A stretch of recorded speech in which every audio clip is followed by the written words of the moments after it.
At 6, a nationwide day of protest. Hey, hey, ho, ho, Elon Musk has got to go. Hey, as mass layoffs of federal workers accelerate. And they're basically trashing our government. Plus, Uber makes changes after a KGW investigation uncovers discrimination against riders with service animals. I'm sorry, you're going to have to find another Uber. Why some say they're still skeptical. And later, skiers and boarders rejoice after President's Day brings plenty of fresh powder. The fact that we've got, the largest snowpack in the nation and still going, that's awesome.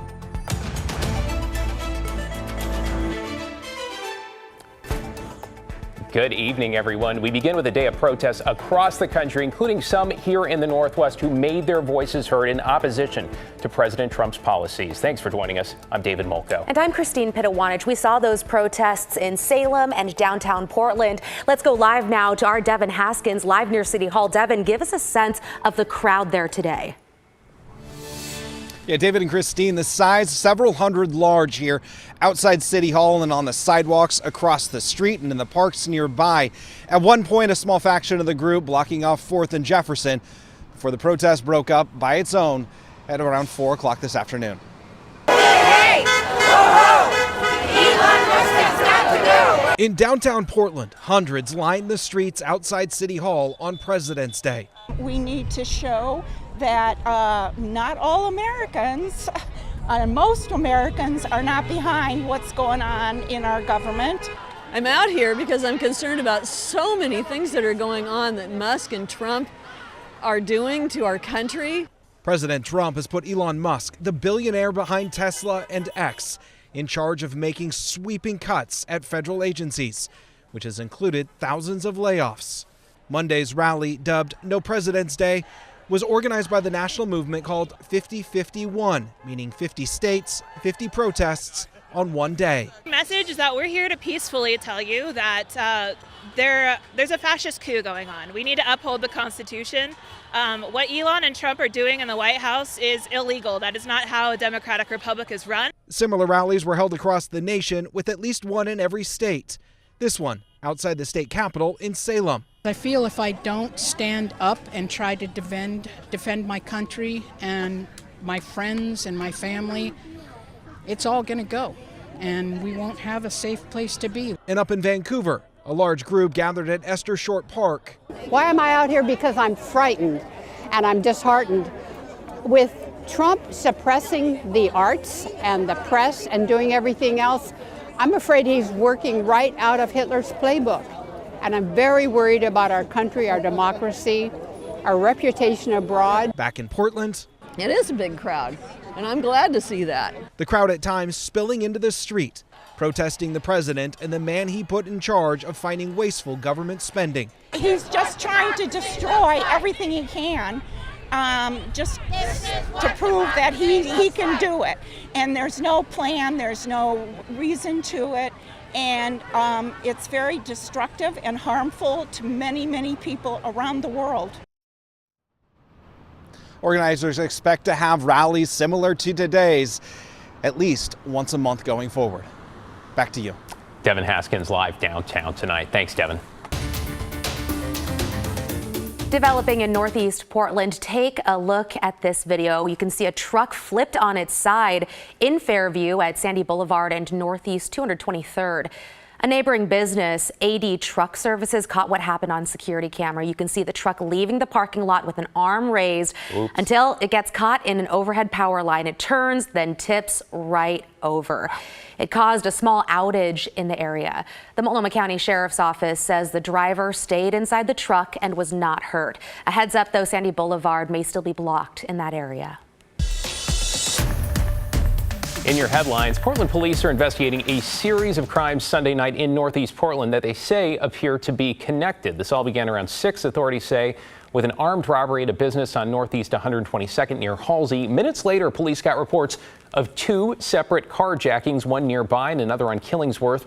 Then there were 2 more attempted carjackings in Northeast Portland. A short time later, a suspect was spotted in Vancouver in a stolen car. Authorities say that person abandoned the car and got away, but police say that suspect stole another car and drove down I-5, where they were eventually stopped by state police near Salem and arrested. Providence and the union representing 5,000 striking nurses will be back to the bargaining table as the strike enters its 6th week. Both sides say mediation will happen tomorrow and Wednesday.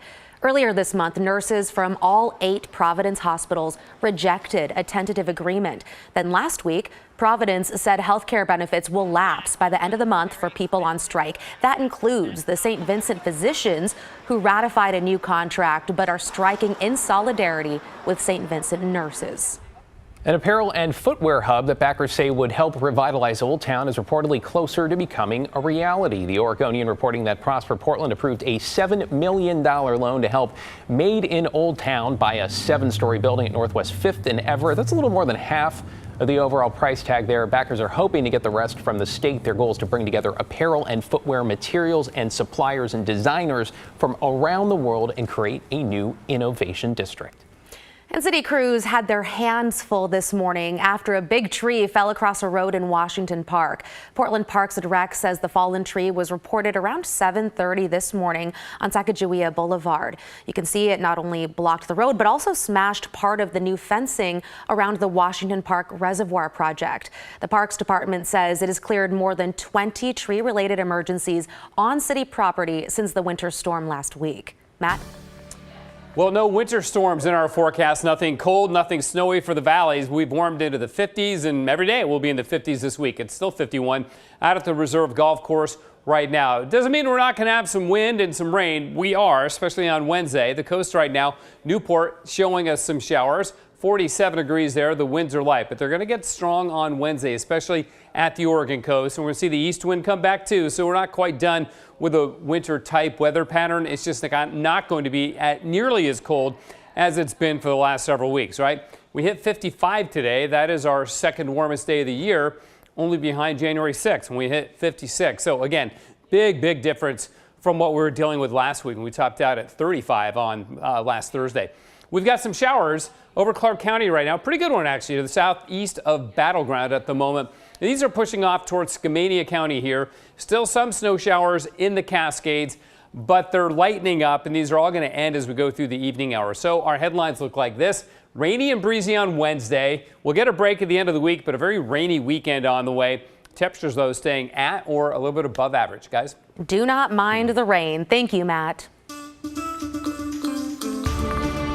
We're following up tonight on a KGW investigation into rideshare services after a reporting exposed some drivers rejecting rides and refusing to take people with service dogs, which turns out is against the law. Right. So now after our investigation, Uber has a new policy to try and address the issue. Investigative reporter Kyle Leboshi joins us now in studio with an update. Good evening, Kyle. Good evening. Uber just launched this new feature in early February. It allows riders to register on the app as having a service animal. That way, the driver knows in advance. If they try and cancel the trip, the driver gets a warning. Denying service because of a service animal is illegal. Just months after a KGW investigation highlighted how Uber and Lyft drivers are rejecting rides for people who are legally blind and their guide dogs, the problem continues. Erica Daniels captured this interaction on her cell phone on January 23rd. The dog's along with you, right? Yeah, he's my guide dog, yeah. Oh, yeah. Shoot. I don't do the Uber pets. I'm sorry. He's not a pet, he's a service animal. I know, but I don't do the... It doesn't matter if it's a service animal, though. You're supposed to take them all. I'm sorry, ma'am. I really wanted to say more than I did. I was like, don't say anything you shouldn't, because then that's just going to put me in the bad spot. So I just did not. I kept my mouth shut. For years, Daniels and others have complained to Uber and Lyft that the rideshare companies aren't doing enough to stop discrimination against those who are blind, particularly people with guide dogs, which violates state and federal law and the company's own policies. I just wish that there could just be some respect, for it, some dignity as far as recognizing that, you know, we are people. In early February, Uber launched a new feature which allows riders to opt in, letting drivers know they've got a service animal. Service animal handlers now have the option to self-identify in the app, automatically notify drivers when traveling, and get proactive support if something goes wrong. If a driver tries to cancel the trip, they'll get a notification warning. Canceling a ride because of a service animal is against the law. In a statement, the National Federation of the Blind wrote, "We appreciate Uber's willingness to engage with our feedback and create a fully voluntary self-identification feature." I wish it would work. Honestly, I'm doubtful. Patricia Kepler, Sharon Zenger, and Erica Daniels have all had rideshare drivers who refuse to take their guide dogs. I already disclosed on my rider pickups that I'm disabled and I have a service animal. It hasn't stopped the discrimination. They believe the new feature on Uber doesn't go far enough. I don't know. We gotta all start suing them or something. The discrimination will only stop, they say, if there are financial penalties. There's gonna have to be a fine somewhere and make sure that these laws are followed. Uber and Lyft say they've made their service animal policies clear, worked to educate drivers, and made it easier to file complaints. But these passengers explain they're still being rejected by rideshare drivers. I'm sorry, you're gonna have to find another Uber. Yeah, sounds incredibly frustrating. I know you've been doing a lot of reporting on this and keep getting a lot of questions. To be crystal clear here, though, this is not about Uber Pets, right? That's something else. Exactly. Different feature. This is something completely different. Uber Pets is for everyday users taking their dog or cat on a ride. This is for service animals. And by law, riders with service animals, they can't be charged extra and certainly cannot be denied service. Okay, and another question I had, these drivers, they can, try to cancel a ride. The notification from Uber pops up saying it's illegal.